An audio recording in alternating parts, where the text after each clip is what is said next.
Morning traders, pinnacle training icon में आप लोगों का एक बार फिर स्वागत है।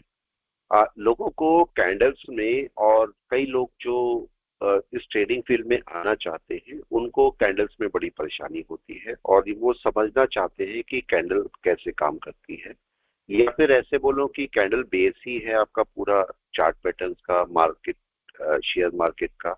और जितने भी लोग ट्रेडिंग में आते हैं उनको सबसे पहला जो उनका सामना होता है वो कैंडल्स ही होती है। तो कैंडल्स के बाद आपके पास कोई प्राइस एक्शन बनेगा, फिर कोई इंडिकेटर्स, ऑसिलेटर काम करेंगे, ये चाहे कोई वेव बोलो, कुछ भी आपका वो सब कैंडल्स के बाद ही बनेगी। इसका मतलब जो बेस होगा वो कैंडल्स ही है। तो कैंडल्स को समझना बहुत जरूरी है। तो अगर कैंडल को समझ पाएंगे तो शायद हम चार्ट के मूवमेंट को या किसी प्राइस एक्शन को या चार्ट के मूवमेंट को हम समझ पाएंगे। तब हमारे लिए कैंडल को समझना बहुत जरूरी होता है। उसी के ऊपर हम ट्रेंड लाइन लगाएंगे, उसी के ऊपर ऑसिलेटर लगाएंगे, लेकिन बेस क्या है? बेस तो कैंडल ही है। तो जो लोग नए लोग हैं या लोग जो पुराने लोग भी है, जिनको 20 साल हो चुके, 10 साल हो चुके, और वो चाहते हैं कि हम एक्सपर्टीज करें, तो वो एक्सपर्टीज किस में करते हैं ये आपको समझना पड़ेगा। वो एक्सपर्टीज करते हैं किसी ऑसिलेटर में, किसी इंडिकेटर में, किसी प्राइस एक्शन में, किसी एन वेव में, इनमें एक्सपर्टीज करते हैं। और उनका जो बेस क्लियर नहीं होता वो आपका कैंडल का बेस है। अगर आपका कैंडल का बेस ही क्लियर नहीं है तो उस केस में कोई भी ऑसिलेटर, कोई भी इंडिकेटर, कोई भी प्राइस एक्शन, कोई भी एन वेव, चाहे वो एलियट वेव भी हो, काम नहीं करेगी। तो इसलिए आपको चाहिए कि कम से कम अपनी कैंडल्स को क्लियर कर लें। कैंडल्स में बहुत सारी चीजें हैं जिनमें से एक या दो चीज आज हम कवर करेंगे। तो चलिए कैंडल को देखते हैं क्या होती है। हमें ये तो पता है कि कैंडल्स प्राइस के मूवमेंट को रिफ्लेक्ट करती है, प्राइस के मूवमेंट को बताती है। फॉर एग्जाम्पल, इस पूरे चार्ट के ऊपर आपको तीन तरह की कैंडल दिखाई देती हैं। पहली जो कैंडल है वो कौन सी है? Green candle. क्या मतलब हुआ इसका? इसका मतलब हुआ, देखो, ग्रीन कैंडल आपके पास ऊपर की तरफ जाती है, दैट मीन्स किसी भी स्टॉक का प्राइस नीचे से ऊपर की तरफ गया है। दैट मीन्स यहां से यहां तक स्टॉक का प्राइस बढ़ा है।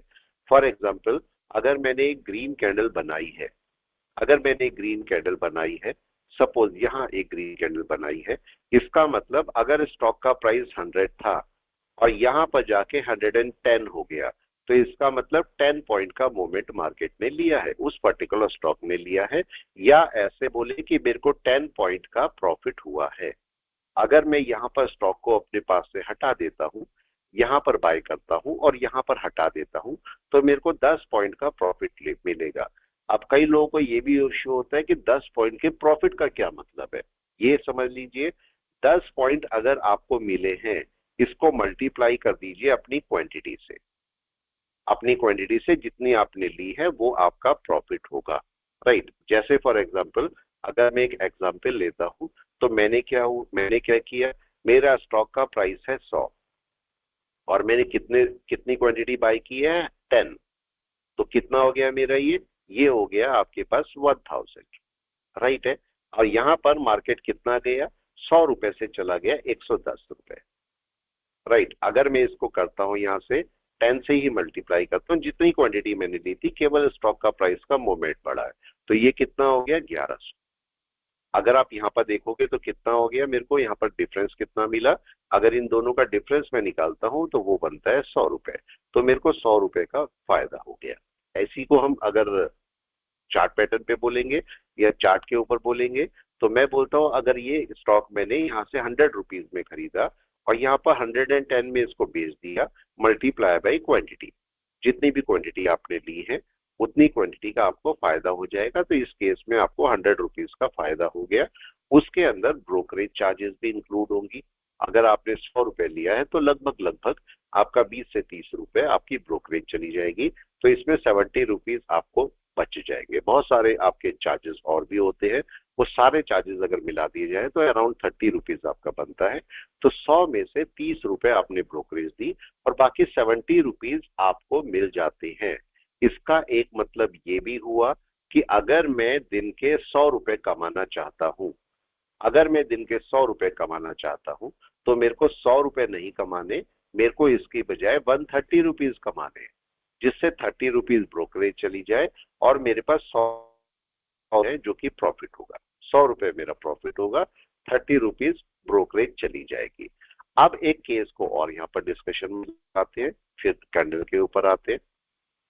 केस आपके पास ये है कि अगर मैं ये चाहता हूं, लोग ये तो बोलते हैं कि मेरे को दिन के 5,000 रुपए चाहिए, दिन के 1,000 रुपए चाहिए, दिन के 500 रुपए चाहिए, लेकिन उसके लिए आपको स्टॉक कितने सेलेक्ट करने हैं, आपकी यहाँ पर एक्सपर्टीज कितने पर होनी चाहिए। ये पॉइंट शायद समझ ना पा रहे हो, लेकिन समझ जाइए। अगर मैं आपसे बोलता हूं कि मेरे को दिन के 1,000 रुपए चाहिए, तो उसके लिए मैं कितने स्टॉक के साथ में काम करूं जिससे मेरे 1,000 रुपए बन जाएं दिन के, ये जरूरी है। और अक्सर हम गलती क्या करते हैं कि हम 1,000 रुपए कमाने के लिए यहाँ पर क्वांटिटी बढ़ा देते हैं। फॉर एग्जाम्पल, मैं यहाँ पर 500 क्वांटिटी ले लेता हूँ, तो मैं अपना मार्केट के अंदर रिस्क बढ़ा रहा हूँ। ये 1,000 रुपए आप 25 क्वांटिटी के साथ भी ट्रेड करके कमा सकते थे। जैसे अगर मेरे को 1,000 रुपए चाहिए, तो देखिए कैसे कम सकते हैं 1,000 रुपए। अगर मेरे को यहाँ 1,000 रुपए चाहिए हैं, तो मैं क्या करता हूँ, मैं 25 क्वांटिटी बाय करता हूँ। आप चेक कर लीजिए, 25 क्वांटिटी, मैंने 500 क्वांटिटी नहीं ली है, 25 क्वांटिटी ली और इसको 5 पॉइंट का मूवमेंट दिया। ठीक है, 5 पॉइंट का मूवमेंट दिया, तो आप चेक कीजिए मेरे पास पैसे बनते हैं 125 रुपीज। डन है। और अगर मैं ऐसे ऐसे दिन के 10 ट्रेड लेता हूं, अगर मैं दिन के 10 ट्रेड लिए, तो मेरे पास यहाँ पर जो टोटल बनेगा वो कितने बनेंगे, 1,250 रुपए। राइट। इनमें से 250 रुपए आप ब्रोकरेज निकाल दीजिए, 250 रुपए ब्रोकरेज निकाल दीजिए, तो आपके पास 1,000 रुपए बन गए। इसका मतलब ये हुआ कि अगर मैं 1,000 रुपए निकालना चाहता हूं, तो मेरे पास 25 क्वांटिटी मैक्सिमम है जिनसे मैं आराम से 8-10 ट्रेड दिन के करके अपने 1,000 रुपए निकाल सकता हूं। सिंपल। अगर मैं यहाँ से 500 रुपए निकालना चाहता हूं, आप चेक कीजिए, 500 रुपए निकालने के दो तरीके। अगर आप यहाँ से 500 रुपए अपना टारगेट रखना चाहते हैं दिन का, तो आप क्या कर सकते हैं, यहाँ से दो तरीके हैं। या तो क्वांटिटी को कम कर दीजिए, या तो यहाँ से क्वांटिटी को कम कर दीजिए, 15 कर दीजिए, 10 कर दीजिए। अगर आप नहीं करना चाहते, टोटल नंबर ऑफ ट्रेड्स कम कर दीजिए। आपने यहाँ से 10 ट्रेड लिए हुए, सीधा हाफ करिए। हाफ करेंगे तो आप यहाँ से बिल्कुल 500 रुपए पे आ जाएंगे, और 500 रुपए पे अपना आप प्रॉफिट बुक कर सकते हैं। मतलब दिन के 500 रुपए आपको मिल जाएंगे। लेकिन ध्यान रखिएगा, 500 रुपए कमाने के लिए आपको कम से कम 100-150 रुपए एक्स्ट्रा कमाने पड़ेंगे, 600-650 रुपए कमाने पड़ेंगे, जिससे ब्रोकरेज निकल जाए और उसके बाद 500 रुपए आपके हाथ में आए। ये हो सकता है। तो इसका मतलब, अगर हम बड़ा प्रॉफिट करना चाहते हैं, 1,000, 2,000, 5,000, 10,000, जो भी आप करना चाहते हो, तो अगर आप 1,000 रुपए भी करना चाहते हो, तो आपको बहुत बड़ी क्वांटिटी लेने की जरूरत नहीं है। छोटी छोटी क्वांटिटी से भी आप 1,000 रुपए निकाल सकते हो, बड़े आराम से निकलते हैं।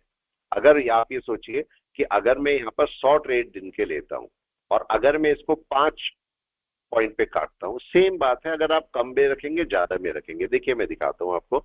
आप यहाँ से 5 क्वांटिटी लीजिए और 5 पॉइंट का मूवमेंट दीजिए, तो कितना हो गया आपके पास। और क्लियर कर लेते हैं इसको। 5 क्वांटिटी, 5 पॉइंट का मूवमेंट, ये हो गया 25 रुपीज। राइट है।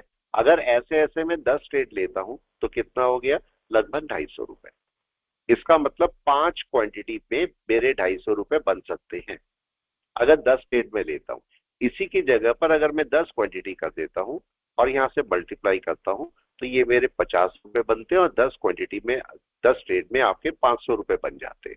अगर मैं यहाँ से 20 करता हूँ, तो 20 में भी मेरे पूरे 1,000 रुपए बन जाते हैं।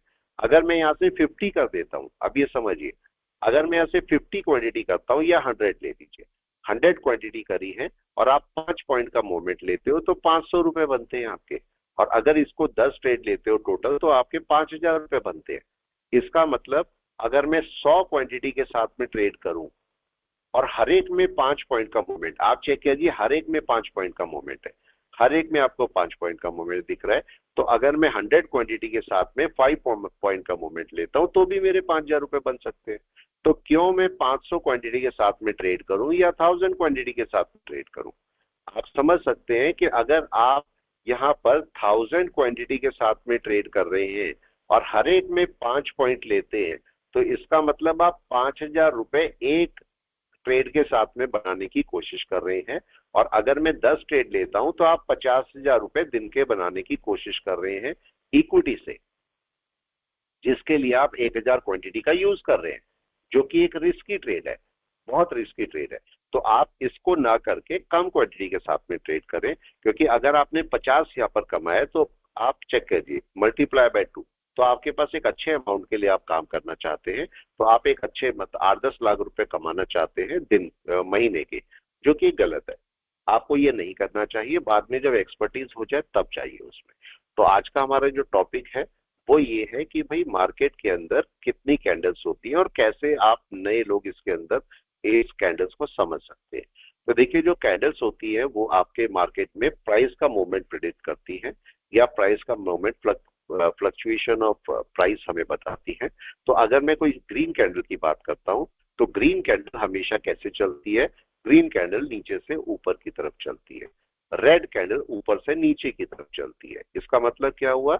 ये प्राइस का मोमेंट प्रिडिक्ट करती है। इसका मतलब ग्रीन कैंडल का मतलब प्राइस ऊपर की तरफ गया है या प्राइस बढ़ा है, और रेड कैंडल का मतलब प्राइस गिरा है, किसी भी आर्टिकल का, किसी भी एंटिटी का प्राइस यहाँ पर गिरा है।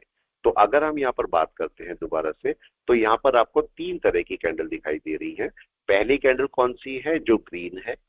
दूसरी कैंडल कौन सी है? जो रेड है।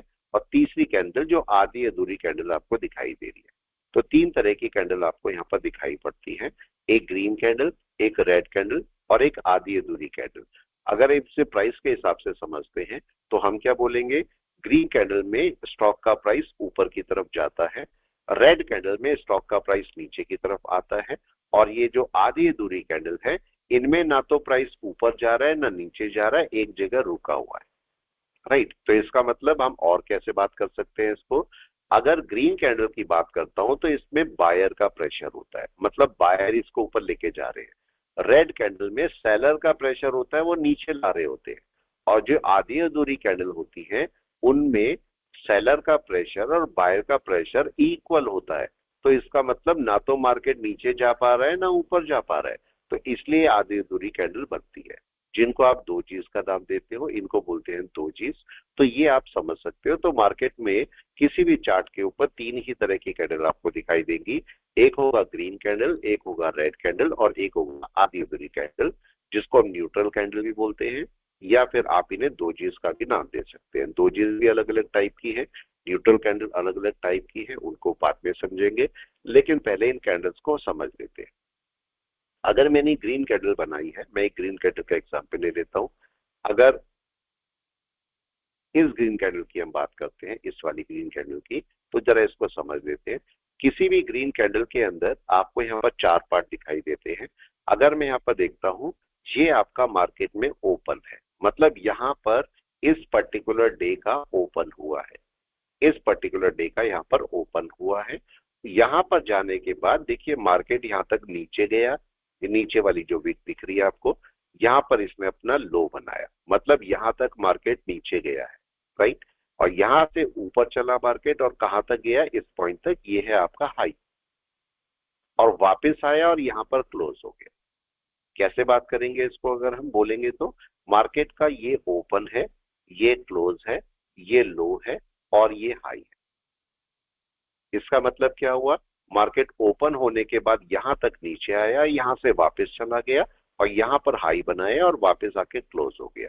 इसको आप और कैसे बोल सकते हैं? अगर आप यहाँ पर देखेंगे मार्केट यहाँ पर गिरा होगा, जैसे रेड कैंडल बन रही है ऐसे ही मार्केट यहाँ तक रेड होके आया होगा, फिर वापस गया होगा। ये वापस कौन लेके गए होंगे इसको? बायर।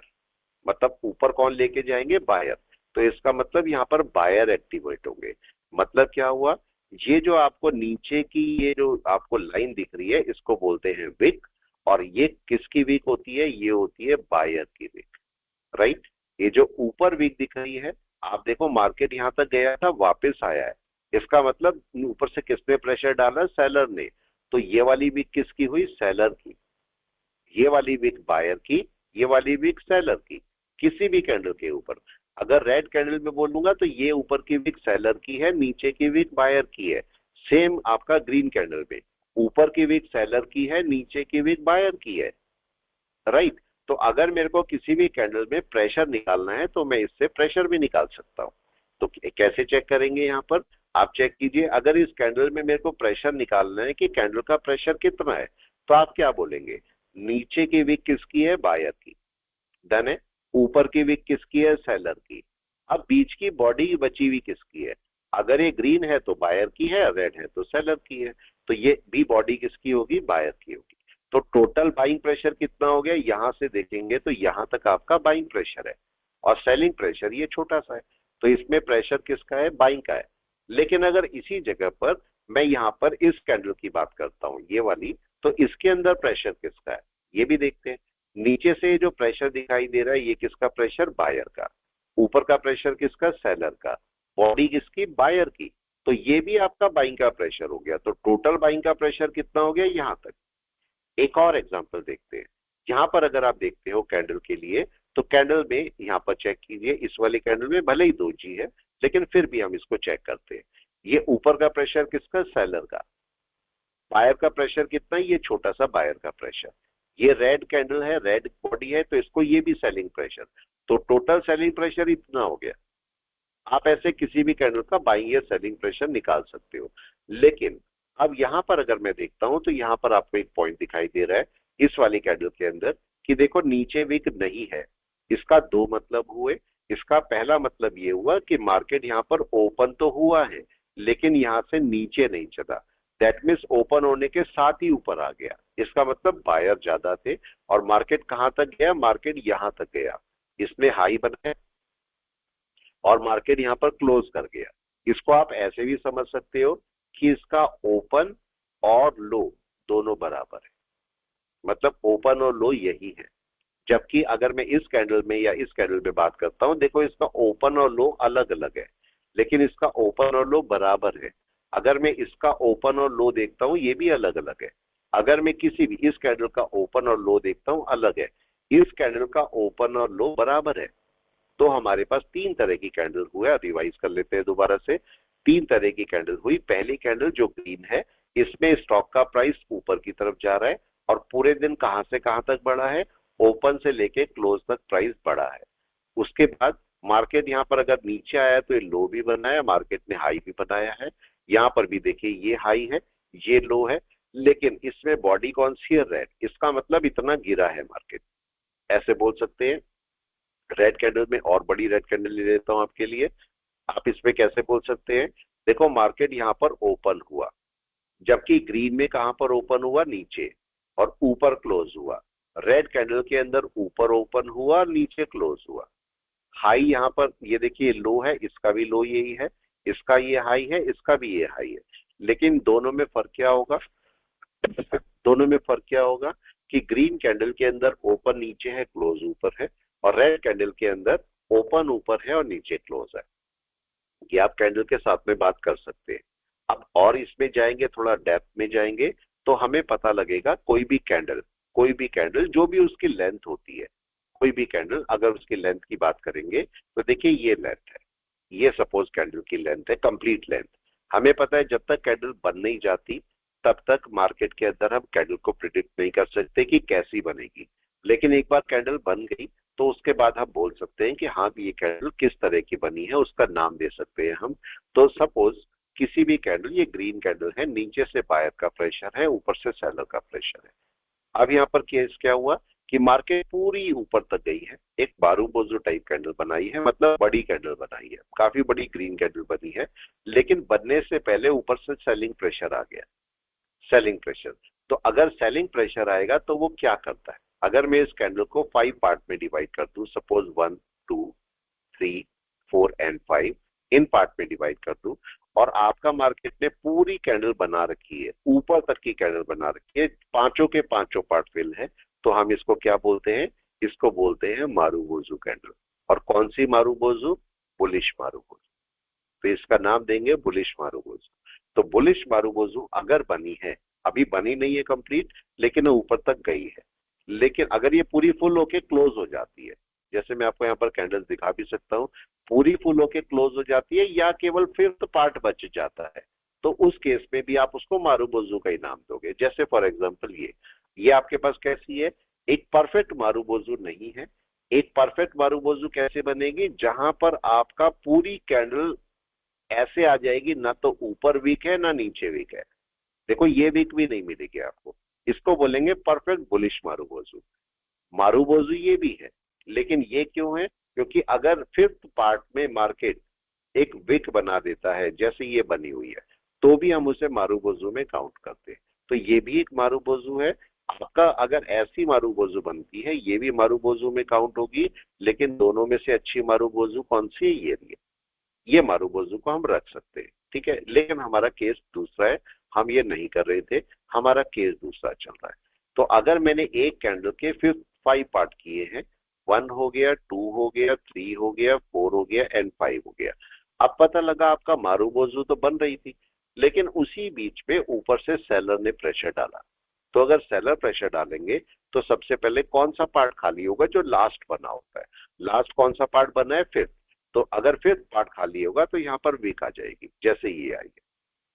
इसका मतलब कैंडल ऊपर तक गई होगी, वापस आई है।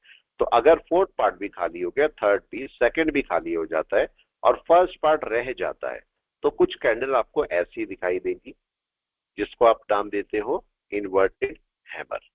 इसी केस में अगर मैं कोई रेड कैंडल यहाँ पर बना देता हूँ, एक रेड कैंडल बना देता हूँ, रेड कैंडल की पार्ट में ऊपर से शुरू करता हूँ यहाँ से, ठीक है, और नीचे से बायर का प्रेशर आ जाता है, तो बायर का प्रेशर देखिए खाली होगा और फर्स्ट पार्ट अगर बच जाएगा तो आपके पास कैंडल कुछ ऐसी बनी होगी जिसको हम हैमर का नाम देते हैं और इन्वर्टेड हैमर का नाम देते हैं। ये आप दोनों नाम इसको दे सकते हो। तो हैमर और इन्वर्टेड हैमर दो चीजें आपको यहाँ पर देखने को मिलेगी। लेकिन समझने वाली बात ये है कि भाई ये जो हैमर होता है, हैमर के अंदर प्रेशर कौन सा है। अगर हमें पता है ऊपर की विक सेलर की है, नीचे की विक बायर की है, तो अगर इन्वर्टेड हैमर में बात करता हूं तो देखो ऊपर की विक आपकी बड़ी है और ये सेलर की है, तो प्रेशर किसका होगा? सेलर का। यहाँ पर नीचे की विक बड़ी है तो प्रेशर किसका होगा? बायर का। तो हैमर के अंदर आपका प्रेशर बायर का होता है और इन्वर्टेड हैमर के अंदर आपका जो प्रेशर होता है वो सेलर का होता है। तो अब हमारा केस समझने का है कि भाई हम ये हैमर, इन्वर्टेड हैमर को यूज कहां पर करें? क्या सब जगह इन्वर्टेड हैमर यूज होगा? नो। आपका मार्केट अगर ऊपर जा रहा है और ऊपर कोई रेजिस्टेंस आता है ऊपर चलते हुए, वहां पर अगर आपको इन्वर्टेड हैमर मिल जाए तो यहां से रिवर्सल के चांसेस ज्यादा होंगे। अगर मार्केट नीचे गिर रहा है और नीचे आते हुए यहाँ पर आपको अगेन एक हैमर मिल जाता है, तो इन्वर्टेड ये मार्केट के रिवर्सल के चांसेस ज्यादा होंगे। मगर अगर इनका अपोजिट मिल जाएगा तो क्या होगा? फॉर एग्जाम्पल, मिलना तो यहाँ इन्वर्टेड हैमर चाहिए था, लेकिन अगर यहाँ पर हैमर मिल गया, ये क्या आपको शो करता है? ये शो करता है बायर का pressure again, that means market वापस ऊपर जा सकता है। अगर सेम केस यहाँ पर आपके पास इन्वर्टेड हैमर मिल जाता है, इसका मतलब क्या होगा? मार्केट में सेलिंग प्रेशर दोबारा बन रहा है, फिर मार्केट नीचे जा सकता है। तो आप हैमर, इन्वर्टेड हैमर को ऐसे समझ सकते हो, ठीक है। तो हैमर, इन्वर्टेड हैमर कहाँ पर मिलने चाहिए, ये आपको पता होना जरूरी है। इसके साथ में जो तीसरी कैंडल बनती है वो आधी अधूरी कैंडल, जैसे ये बनी है, ये बनी है, इधर ये सारी आधी अधूरी कैंडल है और इनको हम नाम देते हैं दोजी। दोजी को भी समझने का एक बड़ा इजी सा मेथड है। देखिए, नॉर्मली एक अच्छी दोजी, एक बिल्कुल न्यूट्रल दोजी कौन सी होती है? जहां पर आपका लाइन बीच में होती है। हो सकता है बॉडी लिए हुए हो सकता है कुछ बॉडी भी ऐसे लिए हुए हो, बॉडी के साथ भी हो सकती है या फिर आपके पास केवल विक के साथ भी हो सकती है। तो आप ये वाली एक दोजी की बात करेंगे, ये वाली दोजी, दोनों का वर्किंग सेम ही होती है। तो इनको क्या नाम देते हैं? हम दोजी बोलते हैं या न्यूट्रल कैंडल बोलते हैं या फिर इनडिसीजन कैंडल भी नाम देते हैं। तो तीनों में से कोई भी नाम इसको दे देते हो, लेकिन जो पॉपुलर नेम है वो कौन सा है आपके पास? दोजी।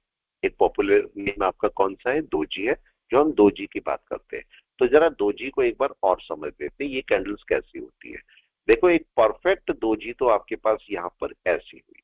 इसका मतलब क्या हुआ? ये है सेलर प्रेशर, ये है बायर प्रेशर। आपको दिख रहा है बायर और सेलर प्रेशर इक्वल है, इसीलिए इसको न्यूट्रल कैंडल या दोजी कैंडल बोलते हैं। इसका मतलब ना तो मार्केट ऊपर जा पा रहा है ना नीचे जा पा रहा है। ऊपर जा रहा है तो सेलर का प्रेशर लग रहा है और नीचे जा रहा है तो बायर का प्रेशर लग रहा है, तो मार्केट नहीं जा पा रहा कहीं पर भी। ये है एक न्यूट्रल कैंडल या न्यूट्रल दोजी या सिंपली एक दोजी। लेकिन इसको थोड़े और तरीके से समझते हैं।